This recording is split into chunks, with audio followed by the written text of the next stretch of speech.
प्रधानमंत्री नरेंद्र मोदी की 45 घंटे की ध्यान साधना पूरी हो गई है।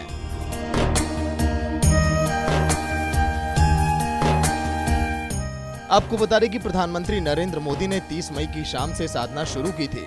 देश के सबसे दक्षिणी छोर पर स्थित कन्याकुमारी के प्रसिद्ध विवेकानंद रॉक मेमोरियल में प्रधानमंत्री नरेंद्र मोदी ने लोकसभा चुनाव के अंतिम दौर के प्रचार के बाद 45 घंटे की ध्यान साधना शुरू की थी।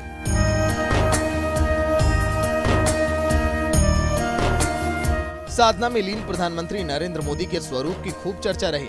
भगवा वस्त्र धारण किए हुए प्रधानमंत्री साधना में लीन नजर आए।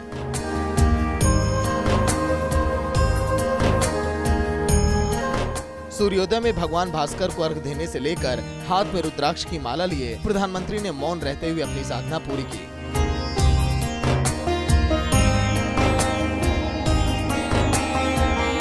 इन 45 घंटों के दौरान 45 घंटे तक कुछ भी अन्न ग्रहण नहीं किया, सिर्फ तरल आहार ही ग्रहण किया।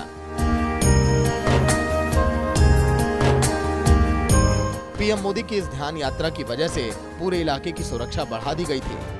दरअसल पंजाब के होशियारपुर में चुनावी रैली को संबोधित करने के बाद प्रधानमंत्री नरेंद्र मोदी हेलीकॉप्टर से सीधे कन्याकुमारी पहुंचे थे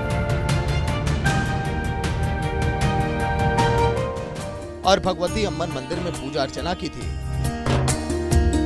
जिसके बाद नाव पर सवार होकर तट से करीब 500 मीटर दूर समुद्र में चट्टान पर स्थित विवेकानंद रॉक मेमोरियल पहुंचे और 45 घंटे की ध्यान साधना शुरू की थी। अब जब प्रधानमंत्री की ध्यान साधना पूरी हो गई तो वो वापस दिल्ली लौट रहे हैं। आपको बता दें कि विवेकानंद रॉक मेमोरियल वही स्थान है जहां स्वामी विवेकानंद जी ने ध्यान किया था और इस स्थान के संबंध में पौराणिक मान्यता है कि माता पार्वती ने भी यहाँ पर ध्यान साधना की थी।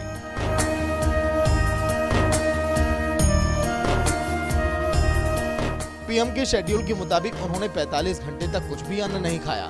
इस पूरे कार्यक्रम के दौरान उन्होंने केवल तरल आहार ग्रहण किया। वह ध्यान कक्ष के बाहर नहीं निकले और मौन रहे। पीएम मोदी की इस ध्यान यात्रा की वजह से पूरे इलाके की सुरक्षा बढ़ा दी गई। ब्यूरो रिपोर्ट, सूर्या समाचार।